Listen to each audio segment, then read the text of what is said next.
ಇನ್ನು ಮೊದಲಿನ ಸಭೆಯಲ್ಲಿ ಈ ಬೆಳ್ತಂಗಡಿಯಲ್ಲಿ ಕೆಲವರು ಬಸ್ ಸ್ಟ್ಯಾಂಡಲ್ಲಿ ಕೆಲವರು ಇದ್ದಾರೆ. ಈಗೊಬ್ಬರು ಒಬ್ಬ ಇದ್ದಾನೆ ಪ್ರದೀಪ, ಸಿಕ್ಕಾಬಟ್ಟೆ ಉಪವಾಸ. ಪೊಲೀಸ್ನವರಿಗೂ ಕೂಡ ಗೊತ್ತಿದೆ. ನಾನು ಹೇಳಿದ್ದೇನೆ ಅವರನ್ನು ಎಲ್ಲಾದ್ರೂ ಆಶ್ರಮಕ್ಕೆ ಹಾಕಿ. ಈಗ ಅದಕ್ಕೆ ಬೇಕಾದ ವ್ಯವಸ್ಥೆಗಳು ಸರ್ಕಾರದ ಮಟ್ಟದಲ್ಲಿ ಇರುವಾಗ ನೀವು ಜನರಿಗೆ ತೊಂದರೆ ಕೊಡುವವರನ್ನು ಕೂಡ ನೀವು ಇದು ಮಾಡ್ತಾ ಇಲ್ಲ ಅಂತ ಹೇಳಿ ಪೊಲೀಸ್ನವ್ರಿಗೆ ಪ್ರತಿನಿತ್ಯ ಗೊತ್ತು ಅವನ ಉಪದ್ರ ಅಂತ ತುಂಬಾ ಜನ ಇದ್ದಾರೆ. ಬೇಡುವವರು ಸುಮ್ಮನೆ ಕೈಕಾಲು ಸರಿ ಇದ್ರು ಕೂಡ ಇವರು ಜನರಿಗೆ ಉಪದ್ರ ಕೊಡುವಂತವರಿದ್ದಾರೆ. ಅವರನ್ನು ಎಲ್ಲಾದ್ರೂ ಶಿಫ್ಟ್ ಮಾಡುವ ಕೆಲಸವನ್ನು ದಯವಿಟ್ಟು ಮಾಡಿ.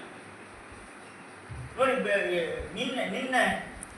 ನಿನ್ನೆಲ್ಲ ಮೊನ್ನೆ ಬೆಳಿಗ್ಗೆ ಬೆತ್ತಲಾಗಿ 8 ಗಂಟೆಗೆ ಅಲ್ಲಿ ನಿಂತ್ಕೊಂಡಿದ್ದಾರೆ. ಬೆತ್ತಲಾಗಿ ಈ ಕಾಲೇಜಿಗೆ ಹೋಗುವ ಹೆಣ್ಮಕ್ಳು ಅಥವಾ ಕೆಲಸಕ್ಕೆ ಹೋಗುವ ಸಭೆ ಹೆಣ್ಮಕ್ಳು ಏನ್ ಮಾಡ್ಬೇಕು? ಈಗ ನೋಡಿ, ಸಾರ್ವಜನಿಕರವರನ್ನು ಇಲ್ಲಿ ನೆರೆಯದ ಶಿವನಾಶ್ರಮಕ್ಕೆ ಹಾಕಿ ಏನಾದ್ರೂ ನೀವು ಮಾಡಬೇಕು. ಈಗ ಸಾರ್ವಜನಿಕರು ಹೇಳ್ತಾರೆ ನಾವು ಒಮ್ಮೆ ಮಾಡಿದ್ದೇವೆ, ಇನ್ನು ಬೇರೆಯವರು ಮಾಡಲಿ, ಇಲಾಖೆ ಇದ್ದಾಗ